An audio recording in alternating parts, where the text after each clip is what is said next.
আগামী নির্বাচনে আওয়ামী লীগ অংশগ্রহণ করবে কি করবে না সেটি সিদ্ধান্ত নাকি আওয়ামী লীগের। ডক্টর মোহাম্মদ ইউনূস, আপনি ভুলে যাবেন না আমরা আপনাকে ক্ষমতায় বসিয়েছি। আওয়ামী লীগ নির্বাচন করবে কি করবে না, আওয়ামী লীগ আসবে কি আসবে না, এই সিদ্ধান্ত নিয়েছি আমরা। আওয়ামী লীগ মারা গিয়েছে বাংলাদেশে আর জানাজা হয়েছে দিল্লিতে। আমার ভাই আবরার এবং শহীদ আবু আলিফের রক্তের উপর পাড়া দিয়ে এই আওয়ামী লীগ বাংলাদেশে আসবে না। এই সংস্কার আমাদের দেশের সবচেয়ে বড় সংস্কার, আওয়ামী লীগকে নিষিদ্ধ করতে হবে। কোন কিন্তু অথবা নেই, আচ্ছা দেখছি এরকম কিছু নেই, আওয়ামী লীগকে নিষিদ্ধ করতেই হবে।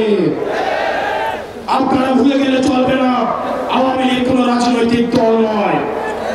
৭১ পরবর্তী সময়ে আপনারা দেখেছেন শেখ মুজিব সর্বপ্রথম বাকশাল কায়েম করে গণতন্ত্রকে গলা টিপে হত্যা করেছে। এই বাকশালী দিয়ে ৩০,০০০ জাসদ কর্মীকে হত্যা করে সারা বাংলাদেশে কসাইতন্ত্র কায়েম করেছে। আওয়ামী লীগের লুটপাটের কারণে আপনারা দেখেছেন ৭৪-এর দুর্ভিক্ষে ১৫ লক্ষ মানুষ মারা গিয়েছে। আমরা বারবার করে বলতে চাই, আওয়ামী লীগ কোন রাজনৈতিক দল নয়। আওয়ামী লীগ হচ্ছে একটি সন্ত্রাসী সংগঠন। এই সন্ত্রাসী সংগঠনকে নিষিদ্ধ করার মধ্য দিয়ে আমরা সংস্কার দেখতে চাই। একই সাথে সাপ্লাই যে হত্যাকাণ্ড হয়েছে, আমরা আপনাদের কাছে অনুরোধ জানাবো, এই সাপ্লাই হত্যাকাণ্ডে যারা শহীদ হয়েছে আজকের এই মঞ্চ থেকে এই শহীদের লিস্ট আপনারা জাতির সামনে প্রকাশ করুন।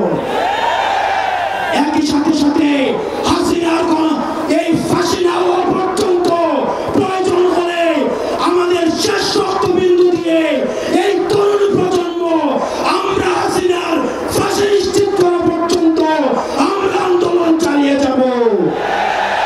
এবং নারী সংস্কার নিয়ে যেই কনসার্ন আপনাদের কাছ থেকে এসেছে, আমরা চাই ডক্টর মোহাম্মদ ইউনূস এই কনসার্নগুলোকে আপনি অতি সত্বর অ্যাড্রেস করবেন এবং অপ্রয়োজনীয় যে সংস্কারগুলো রয়েছে সেটিকে পাশ কাটিয়ে প্রয়োজনীয় যে সংস্কারগুলো রয়েছে, যেটির মধ্য দিয়ে নারীদের অধিকার নিশ্চিত হয়, যেটির মধ্য দিয়ে নারীদের সম্মান নিশ্চিত হয় এবং আমাদের দেশের ধর্মীয় এবং কালচারাল সাংস্কৃতিক যে সম্মান অক্ষুণ্ণ থাকে, সেই অধিকারগুলো সেই সংস্কারগুলোতে আপনাকে জোর দেওয়ার জন্য আহ্বান জানাচ্ছি। আপনারা ভালো থাকবেন, সুস্থ থাকবেন, হকের পথে, হালালের পথে, সত্যের পথে আমরা এনসিপি আপনাদের সাথে সবসময় রয়েছি। ইনকিলাব, ইনকিলাব, ইনকিলাব। আসসালামু আলাইকুম ওয়া রাহমাতুল্লাহি ওয়া বারাকাতুহু। শুকরিয়া।